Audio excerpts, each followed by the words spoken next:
Welcome everybody to Into the Wild. My name is Professor Paul Miller. I'm the communications professor here at Central Penn College.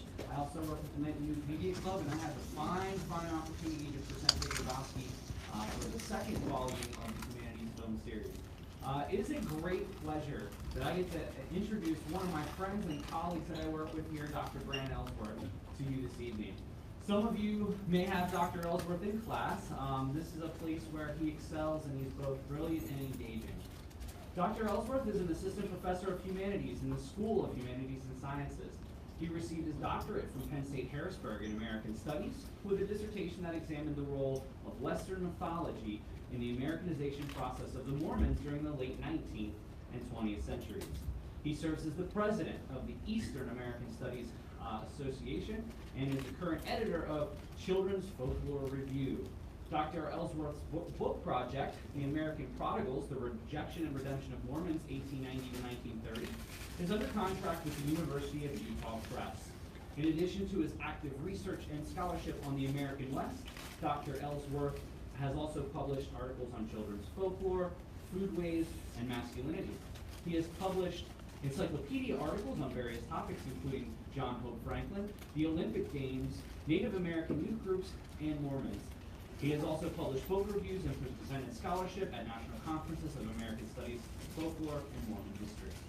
But as an aside, Dr. Ellsworth is also, regardless of what he says, one of the original inventors of this Humanities Film Series, and it was through his initiative that got this started and afforded me the opportunity to have one of the most important nights of my career when I presented in April. So I hope this is a very similar one to Brant. So if we could all welcome Brant up to the stage for his presentation on Into the Wild.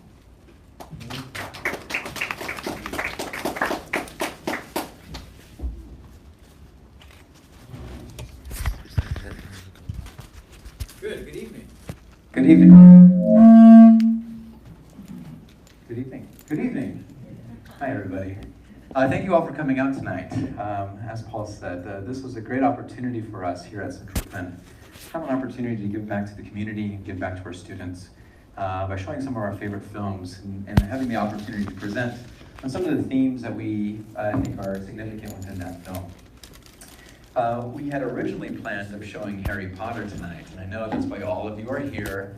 You guys are all Potterheads and are super disappointed. What is this film, Into the Wild? No. This is a great one. You're going to really enjoy this film. I have prepared a few remarks today and a short PowerPoint to go along with it. And in this presentation, I simply want to introduce you to some of the central themes that you'll see in this film and talk about the role, the purpose of the wild within a context of American history. I do have prepared remarks that are written. I do have what I think is a fairly engaging presentation style, so please forgive me if I read a little bit. I'll try to throw my arms about and move around the stage a little bit. So hold on a second.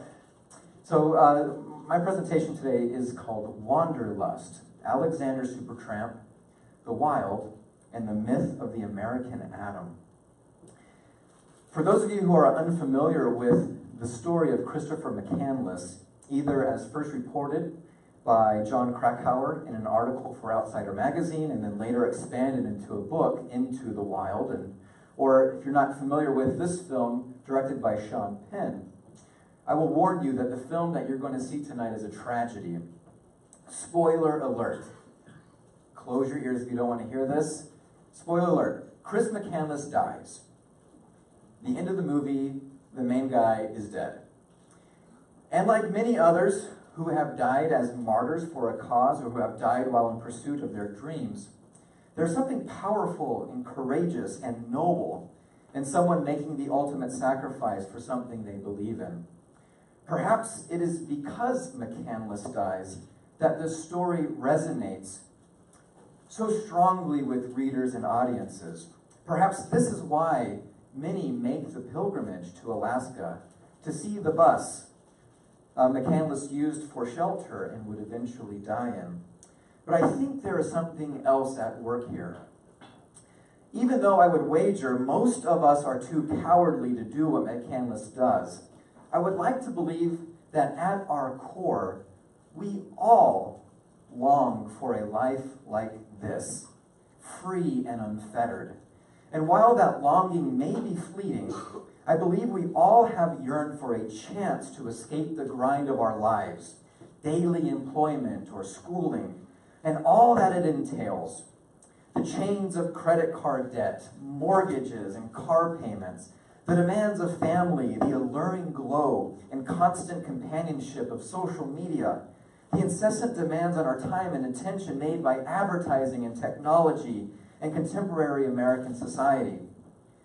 And we find ourselves, or find our inner peace, or we desire to find our nirvana, or whatever it is that you want to call it, in the space that John Muir once described as the sanctum sanctorum, the holy of holies. Like McCandless, we long to head into the wild. But has this always been the case? Have civilized humans always longed, quite literally, for greener pastures? Did 20-year-old Puritans announce to their parents that they were taking a 3-month break from their labors to wander in nature? And if they didn't, when does this become a thing? And perhaps more importantly, why does this become a thing? Because whether it is the weekend hunting trip or the family camping trip, maybe it's just hooking up the RV at the KOA, maybe it's the nature hike in a state park or a national park, or maybe it's through hiking the Appalachian Trail, which runs from Georgia to Maine and runs just a few miles north of here. Or maybe it's something more extreme, like following in McCandless's shoes and forever wandering. We all, I believe, long for the chance to get away. But why do we seek the wild and not just Europe? In my presentation today, I hope to provide some answers to these questions and provide some historical context to the themes that McCandless and many others grapple with. To do so, let me begin by describing a paradox at the core of the McCandless story, something that I will call the American paradox. Now, you may be wondering, what is a paradox? I've heard that word, I've heard people talk about paradoxes. I'm not exactly sure what a paradox is. This is an example of a paradox. This is Pinocchio, right? Pinocchio, if he tells a lie, his nose will grow. In the statement, my nose will grow now, there's this paradox. It seems to be contradictory. It seems that within the statement that it is self-contradictory, but in reality, it may be actually true. So for example, while Americans practiced slavery, they called this country the land of the free. So how can you be the land of the free while having a group of people who did not enjoy freedom? That's an example of a paradox. And maybe more recently, more contemporary, how are you the land of the free while still home to the highest incarceration rates of any place in the world? See, this is a paradox. Now, the statement seems to be self-contradictory. Now, let me introduce to you what I'm going to be calling the American paradox.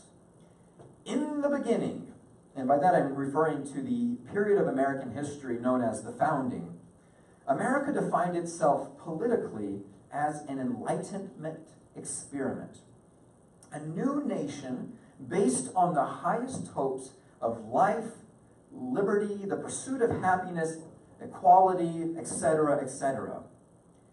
As such, it was to exemplify the best hopes for rational, progressive, liberal reforms, fusing these with the older divine mission of the Puritans to found a city on the hill where God's people lived, where there was to be no taxation without representation. The American Enlightenment political project was to have a sharp ideological edge, a fusion of John Locke, Adam Smith, and Jehovah. In short, America was to develop into the ideal, modern, liberal, capitalist community under God in whom we trust. Under the umbrella of this new government's lofty ideals could be found unprecedented individual protections and freedoms. So much so that in the decades following the founding of America, many people arrived on the American shores for intensely personal reasons, sharing neither the communal ideals nor the religious convictions of the founding fathers or their immediate ancestors. So, more than participating in an enlightenment experience, they instead wanted a chance to realize themselves, to fulfill the romantic imperative to the self-created life, or to get rich quickly, which in many cases was the same thing.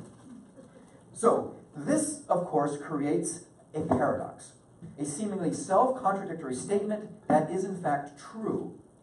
How could the Enlightenment ideals for social justice, resting as they did on a sense of duty to nation, to community, equality, public service, education, and so on, how could those ideals reconcile themselves with the romantic ideals of self-creation, individualism, and freedom?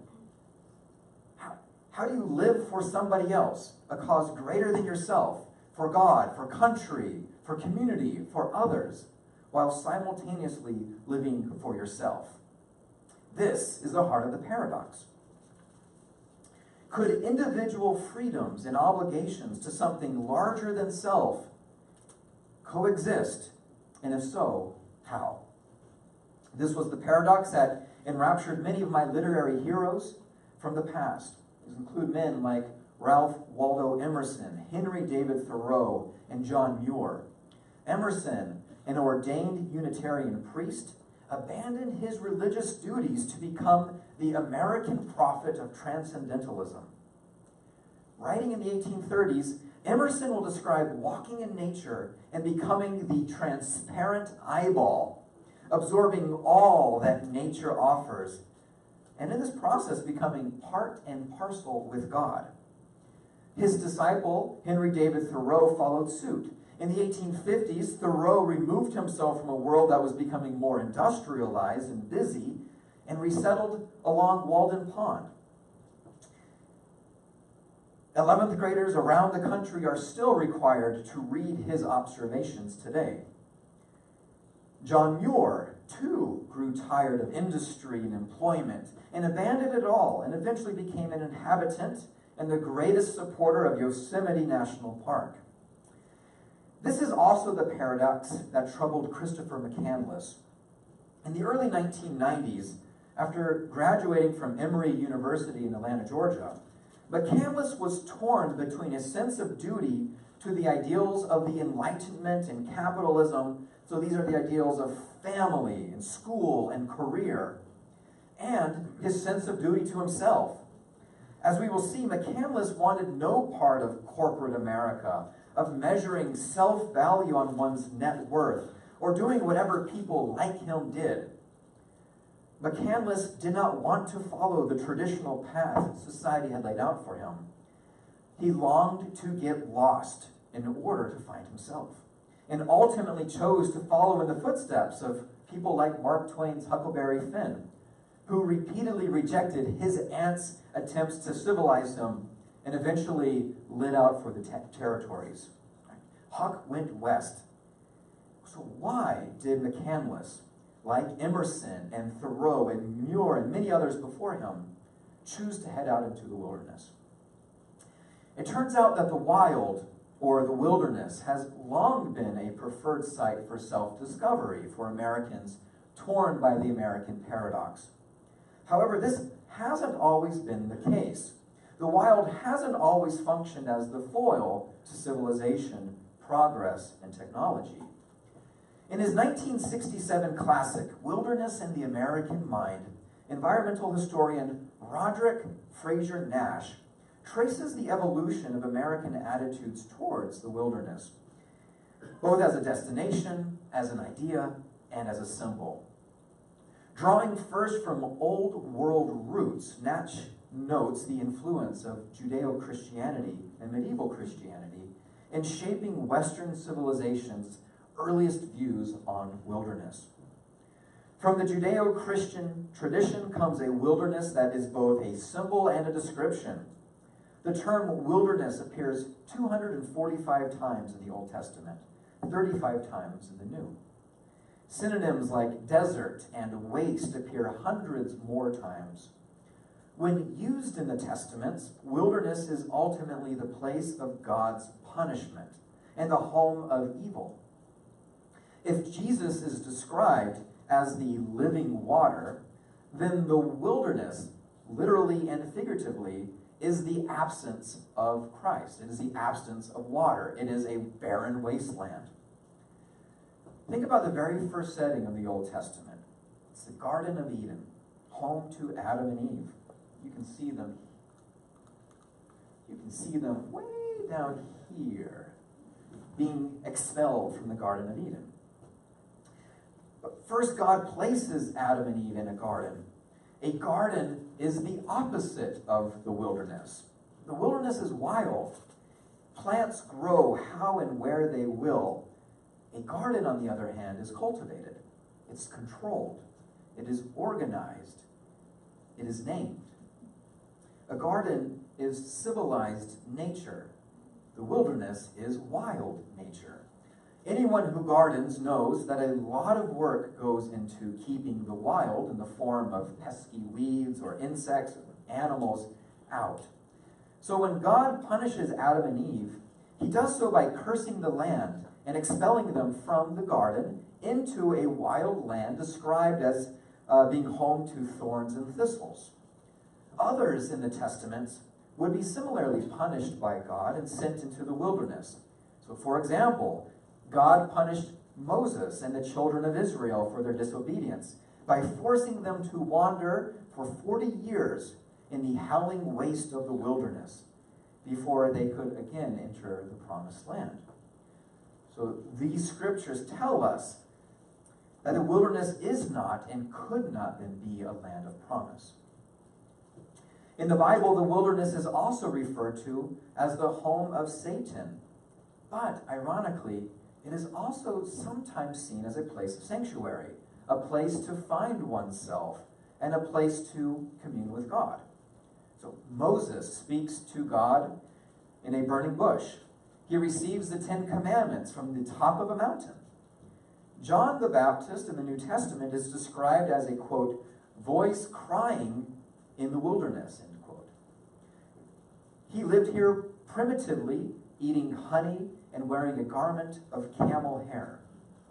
When Jesus prepares for his ministry, he first goes into the wilderness to be tempted of Satan 3 times. So in summary, the most influential book of Western civilization associates wilderness with punishment, but also refers to it as a site of communion. It is a place of punishment, a home to Satan, but also a place for proving growth and self-actualization.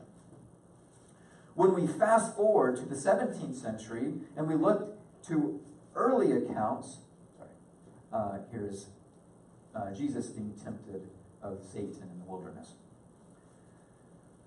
So when we look at the Puritans, right, the religious people responsible for colonizing the Massachusetts Bay and popularizing the phrase witch hunt, we see they arrived on a wild continent, which they understood as a metaphor as well as an actuality. The wild, they believed, had power over man, as many who lived in the wild succumbed to the surroundings and reverted to savagery. Just as the wild had to be rooted out of man, so too must it be eliminated from the world. Thus, the first order of business was to clear land, chop down the trees, remove the stumps, and in other ways redeem the world from its natural wilderness state, and enlightening darkness, ordering chaos, and changing evil into good. In short, the Puritans saw the wilderness as the villain, and the pioneer was the hero. It relished the destruction of the wilderness. Now, gradually, these views would shift as an appreciation of wilderness would begin to grow in the nation's cities. The wilderness remained solitary, mysterious, and chaotic, but a new intellectual current suggested that these qualities were to be coveted, not rejected. In the 18th century, Edmund Burke expressed the idea that terror and horror in regard to nature stemmed from exaltation and awe and delight, rather from dread and loathing. Deism used the relationship of God and Deism used the relationship of God and wild nature as the basis for religion. Wilderness, as pure nature, they believed, was the clearest medium through which God showed his power and his excellency. Spiritual truths emerged most forcefully from the uninhabited landscapes. From these ideas sprung the Romantic movement, which held that man's happiness and well-being decreased in direct proportion to his degree of civilization. In a complete reversal of the Puritan perspective, by the mid-19th century, many Americans believed that real happiness could be found only in the wild. The idea became such a novelty that many saw the wilderness as a national asset. Yes, something to conquer, but also a cultural and moral resource and a basis for national self-esteem, a commodity to be painted, photographed, written about, and sold. Those of you who are familiar with Niagara Falls may note that way before Niagara Falls became the tourist attraction it is today, where the land is largely protected and there's no small industrial shop set up. If we look back to the beginning of the beginning of the 19th century, we'll see that little people began to commodify ability to access the view. And so they would own the property and have people pay them in order to gain a view of the Niagara Falls. The same thing happened with the Grand Canyon. Before it became a national park, it was owned privately, and small, industrialized individuals, entrepreneurs, began to sell off parcels of land, or at least access to these national, what will become the national parks. So, in the 19th century, the artists of the Hudson River School enjoyed international fame for their paintings of mountains, forests, rivers, and hills. These artists included Thomas Cole, Asher Durand, Frederick Church. Yes, this is a painting. I know. I did a double take too. I got really close to it. You can see in the texture that there is paint, but this is beautiful. Thomas Moran and Albert Bierstadt, whose exaggerated, dramatic style represented a sincere attempt to communicate his intense excitement about the Western landscape. These images are larger than life. They are the size of entire walls. This is not something that you hang on the original does not hang on your wall. This is something that hangs on the side of a building. It's that large. Such paintings coincided with the literary works of men like James Fenimore Cooper, Emerson and Thoreau, as I previously mentioned, Jack London, whose works, White Fang and Call of the Wild, and even Edgar Rice Burroughs, the author of Tarzan, and others who celebrated the power inherent in living in nature. I could go on, and I wish I could. But why don't I wrap up here so we can start the film. This is the moment where the wilderness becomes celebrated. The national parks are established in the late 19th century. The Boy Scouts and Girl Scouts of America are established in the early 20th century. Instead of destroying the wilderness, there is a deliberate effort to preserve and conserve the wild, to teach people how to enjoy it, and to encourage city dwellers to visit it. Individuals, both real and imagined, began to demonstrate how best to contend with the American paradox. How does one balance the paradoxical demands of the romantic self and the enlightened other? As demonstrated by folks like Henry David Thoreau, or James Fenimore Cooper's character Natty Bumppo, or even someone like Burroughs' Tarzan, we see this paradox was being resolved by straddling both civilization and the wild, essentially having one foot in both camps. So you take someone like Tarzan, who comes from British stock. His ancestors are British, they're scientists, they're intelligent people. They go to Africa, they die, and Tarzan is then raised in the wild. So he has all of the cultural benefits of having been raised in Western civilization. But because he was raised in the wild, he also has all the benefit of that primitive life, the strength that comes from knowing how to live on your own. So Henry David Thoreau demonstrates this and writes about this in Walden. They talk about the vitality, the heroism, the toughness that comes from living in a wilderness condition. It has to be balanced by a delicacy, a sensitivity, and intellectual and moral growth characteristic of civilization. The ideal man occupied a middling position, being both wild and refined. And this is the trail Christopher McCandless followed. This was his path. He answered the call of the wild.